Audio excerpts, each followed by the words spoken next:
bendecido día tengan todos, amigos. Bienvenidos a esta edición número 6 de su programa Una Sola Salud en formato audiovisual. El programa auspiciado por la Cátedra Libre Ecosalud de la UCLA, que busca modificar nuestros hábitos para tener una mejor calidad de vida.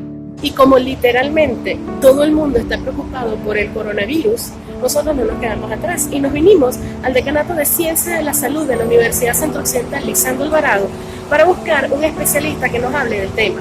Vamos a tratar de conseguir al doctor Pablo Altuve, médico microbiólogo y doctor en salud pública, para que nos converse un poquito y nos aclare algunas dudas sobre el coronavirus. Voy a buscarlo y en lo que lo consiga les traigo la entrevista con el doctor Pablo. No se vayan. Y bien, amigos, como les comenté, conseguí al doctor Pablo aquí en el Decanato de Ciencias de la Salud y el doctor Pablo Altuve nos va a conversar un poquito sobre el coronavirus. Doctor Pablo, ¿qué es el coronavirus? Bien, cuando nosotros hablamos de microorganismos debemos diferenciar, digamos, hay bacterias, hay virus, hay hongos. En este caso, el coronavirus es una partícula de ácido nucleico que ha aparecido, ya existen otros agentes etiológicos, no es este el primero, es más, la información que se maneja, este es el número 7 que se conoce, pero incluso ya previamente había aparecido uno en Medio Oriente que atacó a los humanos y en China en 2003 también apareció, entonces este es el virus número 7 y la denominación de coronavirus viene porque tiene unas estructuras en la superficie que son proteínas y da la impresión como una corona radiada, ¿verdad? Y de allí el nombre de corona, como una corona, un virus con corona, digamos. Interesante, eso no lo sabía. Doctor, y literalmente todo el mundo está preocupado por el coronavirus, porque me enfermo, porque no me enfermo, me infecto, no me infecto.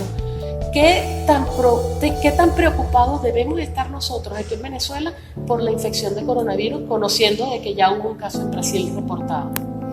Bien, yo creo que lo más importante, antes que crear alarma, es el conocimiento que podamos tener, un tanto de la clínica.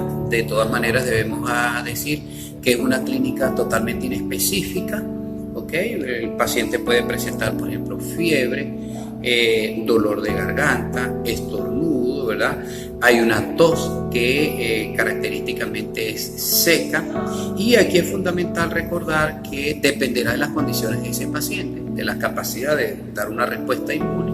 Por ejemplo, no es lo mismo un paciente diabético, no es lo mismo un señor de 80 años fumador, que por supuesto sus pulmones no van a responder con la misma, digamos, capacidad que un hombre de 20 o 30 años. Entonces es importante que tengamos en cuenta esto y más allá de la alarma que se pueda crear, lo importante es el conocimiento que nosotros podamos tener sobre algunas medidas generales, cómo se transmite y algunas medidas generales de prevención fundamentalmente. Nos está hablando en este momento de la parte clínica del coronavirus, de la enfermedad, ya cuando uno presenta manifestaciones clínicas. Y es característica la tos. Esa es una tos seca, como está diciendo, pero todos los pacientes presentan esa tos. En general, les repito, la clínica es inespecífica, incluso en algunos pacientes, por ejemplo niños o ancianos, puede que no haya fiebre. Aparecen síntomas totalmente inespecíficos como cualquier síndrome viral. En algunos casos aparecen unos signos y síntomas, en otros aparecen otros y repito, dependiendo de las condiciones de ese paciente, por supuesto hay todo un entorno social que es importante, por ejemplo, donde haya grandes densidades de población o en eventos o en mercados, porque recordemos que esta aparición en China, en la población de Wuhan, fundamentalmente es un mercado donde comercializan animales. Incluso una de las teorías que existe es que se consumen en esas zonas, por su cultura, se consumen sopas de murciélagos, es característico quizás para nosotros en esta parte, en nuestro continente, esto sería bastante desagradable, pero para ellos en su cultura eso es permitido. Entonces se cree que a partir de los murciélagos se transmitió a otros animales y que en ese mercado, digamos, es el punto de partida de la aparición de esta partícula viral, de este coronavirus. Me llama la atención lo de la sopa, porque la sopa tiene un proceso de cocción, una elevada temperatura. Y en cuanto al virus, los virus son muy susceptibles a las temperaturas altas, bajas. ¿Este virus en específico puede soportar la cocción de esa sopa? No, lo que es importante recordar es las manipulaciones. Por ejemplo, digamos, como nosotros manipulamos, digamos, en una granja, estamos en contacto con pollo, por ejemplo. Claro, una vez que tú cocinas estos alimentos, pues la partícula viral muere definitivamente.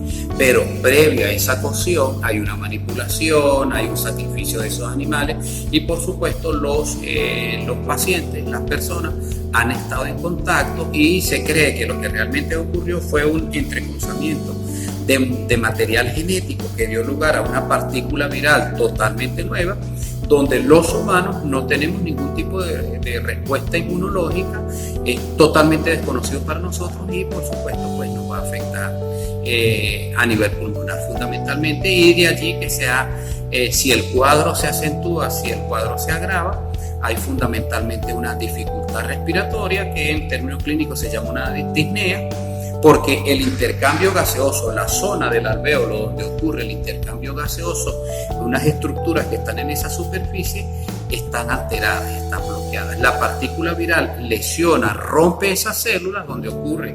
Nosotros eliminamos CO2 y obtenemos oxígeno para nutrir los tejidos y fundamentalmente entonces el paciente entra en una dificultad respiratoria que si se acentúa, pues lógicamente va a conducir a la muerte a ese paciente. Y lo bonito de los programas de salud que nosotros hemos tratado aquí con estos especialistas es que no solo se enfoca en el problema que estamos conversando. El doctor Pablo nos acaba de comentar algo aquí que es importantísimo, sobre todo para la gente que hace gastronomía, para los que estudian gastronomía, porque hay algo importante en cuanto a la contaminación cruzada de esa preparación de alimentos, como nos está comentando el doctor Pablo. Aquí en Venezuela nos cuidamos mucho de la salmonela, pero en el caso del coronavirus allí en Wuhan, la preocupación de ellos con la contaminación cruzada parece que va más allá. Doctor Pablo, en cuanto a las manifestaciones clínicas, y usted nos ha hecho énfasis depende de las condiciones del paciente, de la persona que está infectada. ¿Cuándo debo ir al médico? Cuando presento qué manifestación clínica, siempre debo ir al médico, saturamos los centros asistenciales. Denos esa información de si yo comienzo a sentir manifestaciones clínicas, ¿cuándo es prudente ir al médico? Bien, en mi opinión, más allá de asistir al médico, yo creo que es función del personal de salud en general no crear alarma, sino estar preparado. Aquí lo fundamental es la educación, porque si entramos en pánico, si entramos en shock, no vamos a reaccionar como debe ser, el deber ser. Aquí lo importante es manejar la información, cómo se transmite y fundamentalmente cómo prevenir. Entonces, por supuesto, aquí entonces hablamos de algunas medidas generales, pero que son importantísimas. Uno, educación a la población, por supuesto, lo que estamos hablando en este momento. El conocimiento. Quien tiene la información, como dice el eslogan por allí, tiene el poder, es decir, tenemos la capacidad para dar respuesta ante la posibilidad o la probabilidad de que este coronavirus ingrese a nuestro país. Si ya lo tenemos en Brasil, pues muy probablemente, ojalá que no, pero probablemente pudiera llegar aquí. Entonces es fundamental recordar, se cree que se transmite por partículas virales, tampoco se transmite en grandes extensiones, sino por eso, por ejemplo, evitar grandes concentraciones tipo conciertos, ferias, recién ahorita pasamos por ejemplo carnaval, entonces donde hayan grandes densidades de población, grandes concentraciones de población. Segundo, es importantísimo, siempre se habla del lavado de las manos. La principal medida de prevención contra las enfermedades infecciosas es lavarse las manos. Claro, depende que haya agua en la situación país que nosotros vivimos, que haya los dispositivos, pues que haya lavamanos, fregaderos, etcétera, que haya jabón, que haya toallín, porque de nada vale que uno se lave las manos o va a abrir una llave y si está contaminado con las manos están contaminando ya esa llave, etcétera, etcétera. Entonces ahorita cualquier toallín, servilleta cuesta dinero aquí en este país, son costosísimos. Entonces, pero de todas maneras debemos recordar: 1, lavarse las manos; 2, hidratarse; 3, se dice que el virus no soporta las grandes temperaturas, entonces consumir infusiones tipo té, cualquier té que uno pueda tomar, porque al final es hidratación, son líquidos. Y hay algo que es muy importante que debemos recordar, que al estornudar entonces hacerlo, ¿verdad?, en el pliegue que se forma en el antebrazo, de manera que nosotros podamos, digamos, de alguna manera recolectar parte de esas secreciones en nuestro antebrazo. Y por supuesto evitar lo que son pasamanos, por ejemplo, en escaleras, en unidades de transporte público, ¿ok? Pero fundamentalmente es eso, lavarse las manos, hidratarse, tomar infusiones tibias, porque al parecer el virus es sensible a ciertas temperaturas, ¿ok? Y bueno, por supuesto, como en cualquier situación, pues realizar alguna actividad física. No es el ejercicio en sí, sino la capacidad pulmonar que te da caminar. Ejercicio no tiene que salir a trotar, pero si usted puede caminar, perfecto. Si puede trotar, mucho mejor. Pero alguna actividad que le permita desarrollar, que le permita movilizar ese torrente circulatorio, que usted tenga buena perfusión pulmonar, de manera que, dado el caso, dado el momento, ese paciente puede estar preparado. No es lo mismo una persona, por ejemplo, que es deportista y que va a una piscina donde su capacidad pulmonar es extraordinaria, a una persona totalmente sedentaria. Como yo. Bueno, yo no quiero hacer observación, lo importante es que hagamos ejercicio un poquito, por lo menos para estar preparados. Bien, doctor Pablo, muchas gracias. Vamos a un corte momentáneo para identificar el programa y ya regresamos con una pregunta que le tengo al doctor Pablo para que nos dé un poquito más de información. Ya regresamos. Les recordamos que este espacio llega hasta ustedes gracias a nuestros aliados comerciales. Servicios Millennium, que tiene para ti gran variedad de repuestos automotrices y son especialistas en sensores para tu vehículo. Si necesitas un sensor, no busques más. Ubícalos por @Servimillennium en Instagram o comunícate con ellos por el 0414-353-7522. Y quédate tranquilo. Servicios Millennium, marcamos la diferencia. Y de vuelta aquí con la entrevista con el doctor Pablo Altuve, que nos está conversando un poquito sobre coronavirus. Doctor Pablo, en el bloque anterior usted nos había conversado sobre las medidas preventivas para evitar que nos enfermemos o que nos infectemos con el coronavirus. Pero considerando la situación en la que estamos en Venezuela, en donde es complicado la alimentación y que vemos muchas personas malnutridas, ¿eso influye en mi respuesta como organismo ante el virus? ¿Qué alternativas puedo tener yo para evitar que me enferme y me enferme muy fuerte? ¿Nos puede hablar un poquito sobre eso? Bien, ya en relación a las medidas generales ya conversamos, pues, lógicamente, hidratarse, ¿verdad? Hacer ejercicio, lavarse las manos fundamentalmente. En cuanto a la parte nutricional, como norma general, no solamente para digamos, prevenir coronavirus, todos los pacientes, todos los individuos, se supone que debemos tener una respuesta inmune competente. Estamos inmunocompetentes, podemos responder ante cualquier agresión, ante cualquier situación. Pero en este país eso se hace cuesta arriba, los costos de los alimentos, la carne, el pollo, no hablar del pescado, que es casi imposible para la mayoría de la población. Entonces, lo que se sugiere en líneas generales, pues buscar alternativas, por ejemplo, que no es que sean tan baratas, pero sí, por ejemplo, los cereales, ¿verdad? Donde en algunos casos pues van a aportar, tienen un alto porcentaje de proteína fundamentalmente.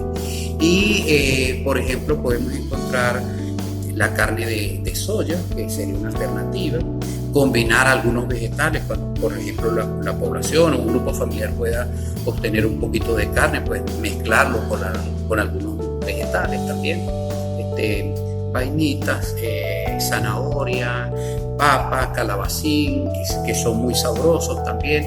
Y por supuesto, para la obtención de hierro, fundamentalmente los granos. Los granos en nuestra cultura, pues consumir caraota, arvejas, lentejas, quinchoncho, frijoles rojos, frijoles blancos, son una excelente fuente de hierro y de proteínas fundamentalmente. Entonces, de manera que si nosotros no podemos tener, digamos, los tres elementos básicos para una nutrición, digamos, por lo menos tratar de acompañar un arroz con unas caraotas, variarlo dependiendo de qué tipo de grano, a qué costo lo pueden conseguir la población, y por supuesto las medidas generales. Si nosotros recordamos, estamos hablando que la enfermedad es básicamente pulmonar, ¿verdad? Entonces evitar lógicamente el tabaco. Eso es fundamental, porque no es lo mismo un paciente que tiene 20 años consumiendo tabaco a un paciente que no lo consume.